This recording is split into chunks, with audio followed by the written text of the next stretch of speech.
Hey, so I told myself I was going to go ahead and make a quick recording when I got off of work or took a nap or sometime today. And I just wanted to come on and say a couple words before I do try and take a quick short nap.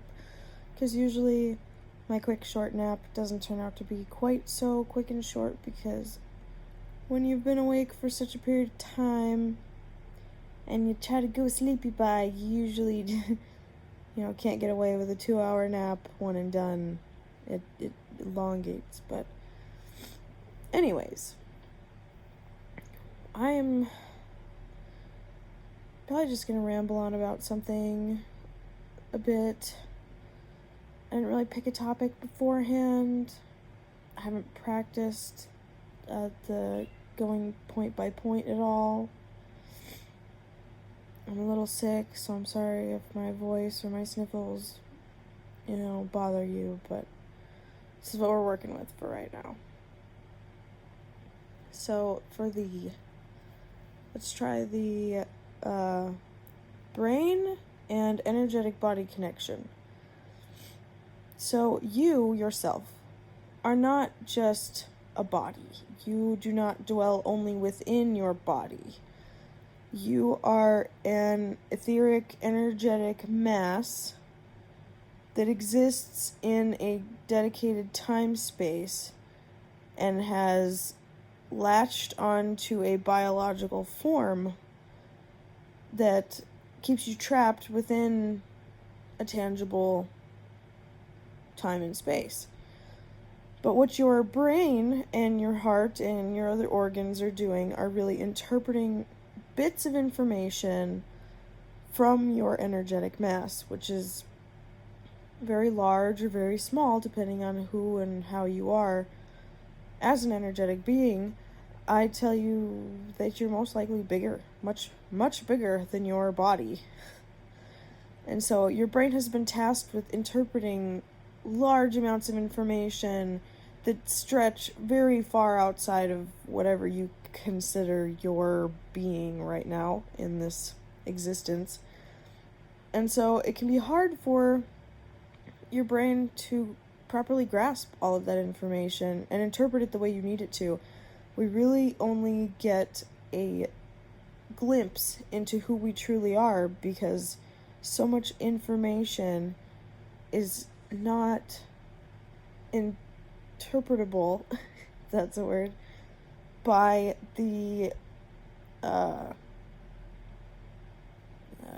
transceiver that we've been given. Your brain, your pineal gland is like a transceiver, like a little antenna that interprets different waves and signals. So we do the best that we can with what we've got, right?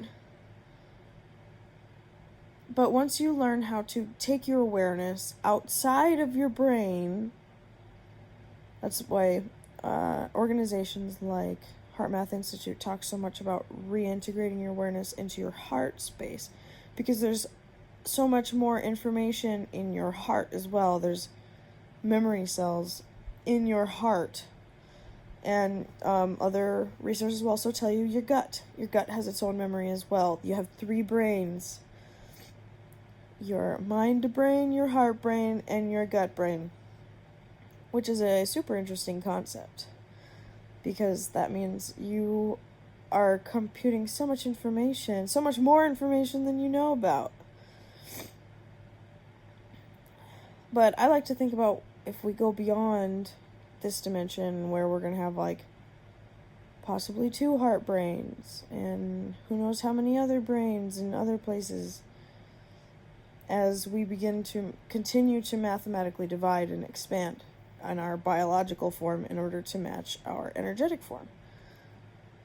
But the point here is that if you take your awareness and you learn how to traverse your body and traverse the space around your body, you can reconnect with your energetic self in who you were, who you are, and who you will be on a very deep and intimate level.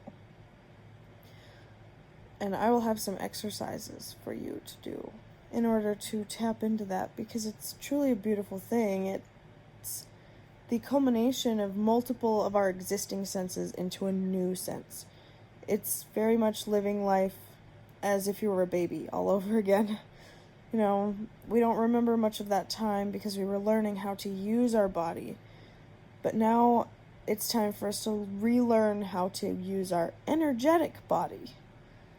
And so that takes time. It takes practice. You don't get it right the first time. You think you got it, and then you find out how much more you don't know. And it's just on and on and on. It's a very beautiful, painstaking process that we all should undergo at some point in our lives, because it helps you to hone in more of who you are and what you're capable of. Because we are truly capable of so much more than we are currently utilizing ourselves for. This going to work and paying bills and eating and sleeping and rinse and repeat, it is exhausting for your soul. It's just truly exhausting because you don't ever get to flex your muscles.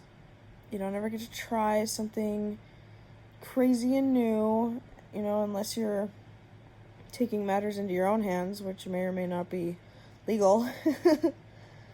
But that's just part of the process. And I know many different ways, sober ways, to experiment with this and try it out and truly tap into who you are and who you want to be and who you will be and who you have been. It's just returning yourself to you by exploring who and what you are in many different ways. But that's that. That's my little ramble there. Thank you for tuning in if you did. My name is Abigail Montgomery. You can subscribe or join my group, because I have one where we try to have more interactive talks instead of just through comments. It's very much on Facebook. You know how live Facebook can be. But click the notification bell, whether it's in my group or YouTube, because that way you can see more of my stuff. It will get more intricate and more involved as time goes on and as my throat heals. But, okay, thanks, bye.